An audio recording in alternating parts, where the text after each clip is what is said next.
Bakit mahalaga sa mga katutubong wika at kultura?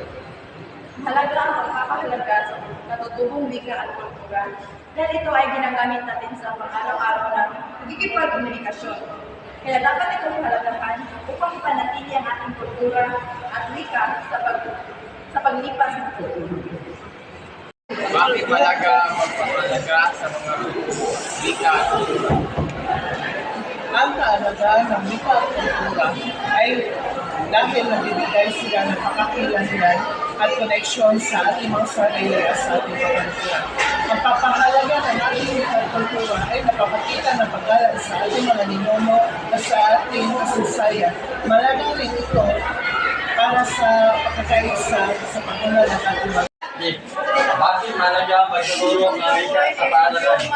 Upang mapalawak ang pagkakas natin ng ating kaalaman sa ating sariling wika at upang mapadali din ang ating pagkomunikasyon sa ibang bansa. Mahalaga ang pagtuturo ng wika at paaralan. Mahalaga ito para sa akin. Hindi natin ito makalimutan kapag natili natin ang pagkakas ng ating